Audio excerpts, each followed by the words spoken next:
And we are back with a review of Enola Holmes. Yes, we I'm are. pretty psyched to talk about this movie. Um, the basic logline of it is when Enola Holmes, Sherlock Holmes's teen sister, discovers her mother is missing, she sets off to find her, and it kind of unravels from there. And it's a Sherlock mystery film, Mhm. but you're seeing it from Millie Bobby Brown's character, Enola Holmes, and Right. her perspective. Now, Nick, we're going to start off with you. What are your initial thoughts about the film as a whole? Initial thoughts.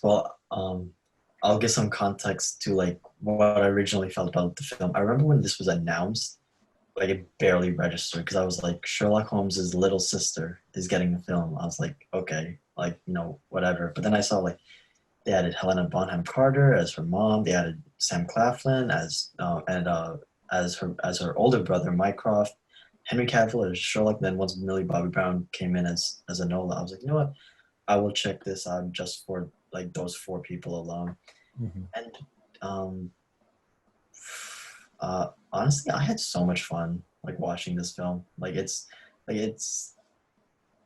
exceeded my expectations. Not that they were low or anything, but I had so much fun. It's so much more clever than I thought it would be, and it's just and like I was anticipating like it's like sort of like female like empowerment angle, but it's honestly like I've sometimes in media like it's handled like on the nose, but here it was like it was done in just a very like tongue in cheek, like very just straightforward and um clever way, and I really appreciated that. It's a story I feel like everyone can get behind. Um, and I feel like acting all around is like really good. Helena Bonham Carter, even though she shows up for like I don't know what like total 5 minutes throughout the film, I think she does fine. She always does great.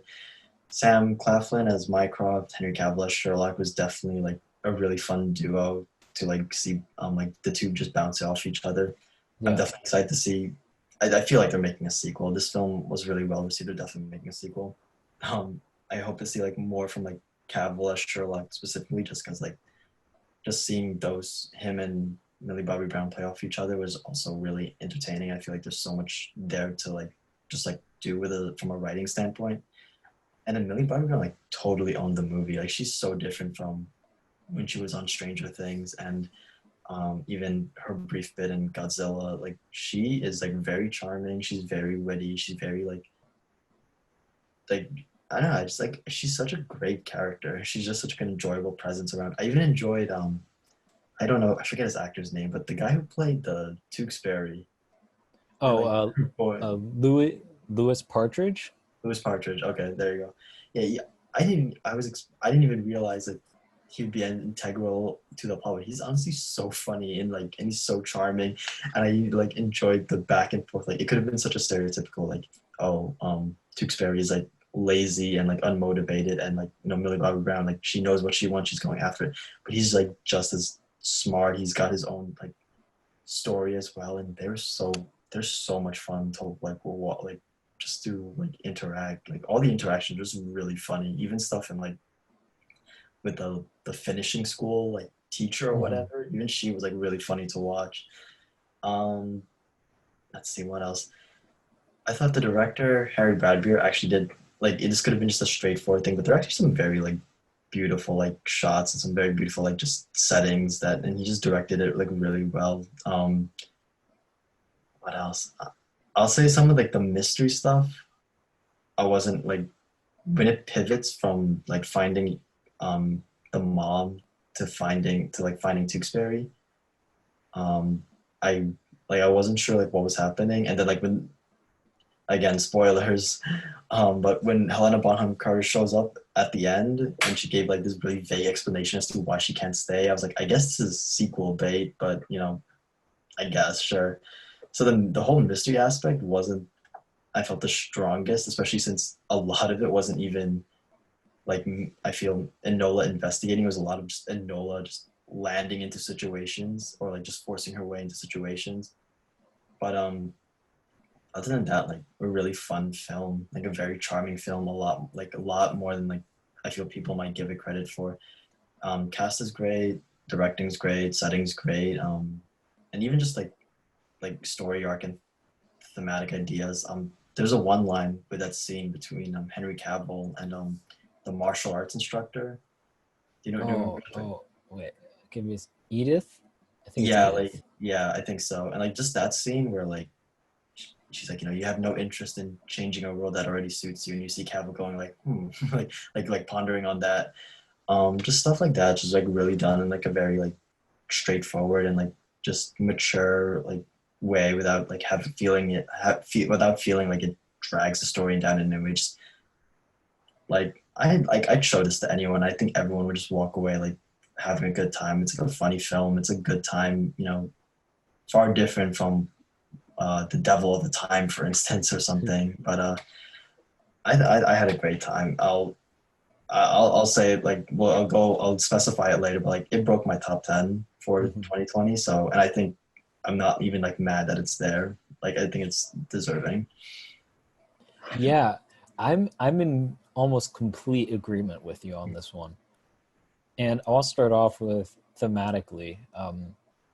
You talked about that one line, like who wants change in a world that already suits you, or Mhm. something along the lines of that. And I think the way they wove that in through the whole story makes it feel relevant because it's an old story that's being told about the world we live in, and Mhm. it's broad enough that it's not just about like it is in the actual story itself, women's rights. Right. It's also can be taken about like issues of race or religious persecution or gender identity and all that different stuff that I think is woven in really well and makes you feel like, whoa, this isn't just a like fun mystery movie. Like there's a little bit more to it, which I think really helps the movie as a whole. Right. So I was on the train of like, I don't know what's up with Millie Bobby Brown. I don't know if it's the character from Stranger Things or if I Mhm. don't know if I'm getting the her from Godzilla. Um, and it turns out it's not just Stranger Things. She's really good as an actress. Mhm. I think she's fantastic in this. I think what stands out is the fourth wall, like looking directly at the Yeah. camera. I have so much fun when she does that. Mhm. It's like classic Sherlock Holmes. And there's just the energy that she brings to that role that just really keeps you excited, and it helps you through some of the moments that are a little bit slower in the story, and it keeps the pacing going well. Right. Um, I never heard of Lewis Partridge, who plays Tewksbury, but I feel like he could have a pretty good career after seeing this role. Yeah, for He's sure. he's charismatic. His chemistry with Millie Bobby Brown is amazing, Yeah. and I love how they handle that role, where it could have been like a typical like love story. Mhm. It almost feels like at points they're angling for that, and then they're like, no, that's not what this film's about. Mhm. Um, and I really like that it's like the film is bigger than that, and it's not your typical, oh, and then they fall in love and like the end, Right. and they're in a happy relationship. It's like, no, they're friends, and that's who they are, and like maybe do they feel something more, maybe, but that's not important to the story. Mhm. And I liked how they handled that a lot in kind of subverting genre norms. Right. And moving on to the supporting cast, I I was like, Henry Cavill was awesome. There are a lot of roles I would put him in, but Sherlock Holmes, I never pictured him as this really buff guy. You know what I mean? Fair enough. And I'm like, I don't know, I can't see Henry Cavill pulling that off. But I was wrong. He pulls it off really well. Um, I it's the one laugh he lets out when Oh, Millie Bobby, where is it? at the police station. Yeah. Yeah, that scene that was so Um, satisfying. that scene, I'm like, yes, he is Sherlock Holmes, and Mhm. he has that cockiness to him. That like, I know I'm always one step ahead. Um, that really plays with his character well. But Mhm. his brother, Mycroft, Yeah. played by Sam Claflin, that character's Sam Claflin is so good because I hate that character. The character's just like the worst person. Mhm. He's just like he in a way he's one of the villains of the story, Um, and Helena Carter, like she's fine. I think she's fun in the first 10 minutes. I think that whole like the montage scene with them playing tennis and stuff Yeah. in their really nice house and breaking really like Mhm. antique pots and stuff like that. I Mhm. think that's all really fun, and that really helped build their relationship and the motivation between like of why Enola's searching for her. Right. And then just to like top it off, the villain I thought was one of the weaker parts of the story. Yeah. Um, Yeah. I get that.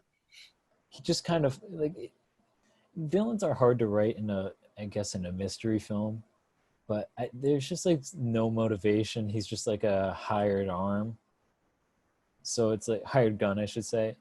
And so it's just like kind of like meh. I don't feel like as intensely as I could, so that's a little bit of a drawback.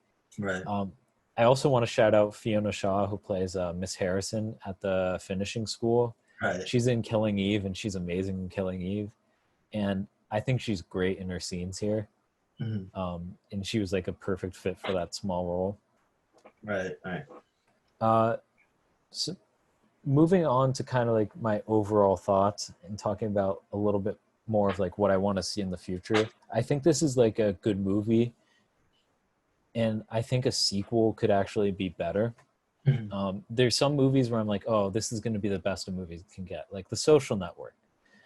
But there's some movies where I'm like, oh, there can be a better sequel than this film. Like for instance, Captain Marvel. I'm not a massive fan of Captain Marvel, but I'm also like, I think the sequel could be like fantastic for that movie. Because the foundation is set, like everything is established. There's so much to build off of. There is something to build off now. Right. And what I would say is, actually, I'll save my overall review for it later, but I'm excited. I hope if they greenlight a sequel, they keep the focus on Enola Holmes, and they resist that urge to make it like a Sherlock Holmes film. Mhm. Um, like you could almost do it like a buddy cop, where because like one of the great things about this film is she doesn't really solve the mystery. You know what I Yeah. mean? Like Mhm. she kind of does on her own, but you can tell she's not like Sherlock Holmes level. Yeah. Um, so there's room for her to grow as a character. Mhm. I would love like, if I were planning this out as a trilogy, I'd love one where she's like a um, better at solving a mystery, and then the third time is like then you could have a team up with her and Sherlock on their own, like Right. like mystery scavenger hunt, for lack Well, of a better term. well, to kind of not counter that, but like I feel like, especially since Sherlock took her on as his ward at the end from Mycroft, I feel like a sequel could pair them like both solving, and then a third film could pit them against each other, just like in that like Yeah, classic, like when you have like two heroes, like I feel that could be so I feel that could be so well. And like obviously there's still stories to be told about the mom. Like there's no way like she had, like, for instance, all that dynamite in that warehouse, and it was not going to get addressed. mm-hmm. And I don't know, there's still a lot of story just to tell about the family in general that they could pull from. Like I forgot to say this, but I was even surprised at how much of a story they gave Sherlock in this one. Like that gave him his little like arc or whatnot. Mm-hmm. He started off a little more like he could care. He's kind of like aloof and disconnected, but by the end, kind of like came back to the family. Yeah, I don't know. I thought there's still so much they could tell just about the family, but yes, the foundation is set with Enola. People know who she is. She has her origin story or whatnot. Like she's left her ordinary world already. So yeah, definitely a sequel could just build on so much. yeah, and I hope that sequel is an Enola Holmes movie, not a Mhm. Sherlock Holmes movie with Enola in it. Right. Yeah, for sure. You can always work your way up to like what you said with the third movie in Superman v Batman with Enola Holmes and Mhm. Sherlock, but we'll cross that bridge once they get there. Right. So we're gonna wrap up with our rankings of this film. Now, where does this rank for you in your list for 2020? Right now, this ranks at 8. Although I don't know. It's tricky. It's at 8 right now. Right above it is Tenet, and like I Mhm. go back and forth every day about Tenet. But I probably have to see that again, which I probably won't for a bit. So I think for right now, Enola Holmes might just rest at 8. Um, like, would I like for it to be higher? Yes, but the 7 above it is like really solid solid films, which I guess says something about those 7 since as I said, I've loved this movie. I think Enola Holmes is such a great film. So, but it's in my top 10. It's ranking at 8. It could move. Everything underneath my top 7, excuse me, is capable of moving, but given that it's at the top of like that bottom 3, I think is a pretty secure spot for it. I have no problems with it at 8. So it's interesting. I had it at 10, and then Mhm. I reviewed. We reviewed The Devil All the Time, which we'll put up above, so you guys can go check out if you haven't already. All right. And I put The Devil All the Time at number 8. But So you've after had that, it. Oh, you go. Sorry. but after that review, and I had Enola Holmes at 10. Mhm. After that review and talking about the movie and talking myself through the movie, I was like, I don't like this more than I do Enola Holmes. I had way more fun with Enola Holmes than I did with that movie. Right. So I moved it up to number 8 as well. All right. All right. That's a hard line for me though. I have Tenet at number 7, much Okay. like you, but Mhm. like there's a chance in December or before the Oscars come out and I can kind of finalize my 2020 list. Yeah. That I can be like, maybe it can get to that spot ahead of Tenet. But right Mhm. now, I don't really see a chance of that happening. But Fair I enough. really Fair like the movie, and to be a top 8 movie when some of the films I've seen this year have been like I have at least 4 or 5 of my top 10 films of the year that are already set. enough. Mhm. That's pretty impressive Yeah. this far into the year, given COVID has thrown a wrench in everything. Yeah. Like I feel like I feel like we should say like this isn't us like ranking the 10 like well this is all that we were given. Like no, these are like are both of you and me's top 10 like these are solid films, and Enola Holmes is definitely like a solid pick. I mean, who knows if half of the movies that we were supposed to get this year came out, but like this is still like a 100% a solid film, and highly recommend. It definitely deserves to break a top 10 list. Yep. So that's our review of Enola Holmes. Definitely go check it out. Let us know what you thought of the movie. Don't forget to like and subscribe to the video, and we'll see you next time. See you soon.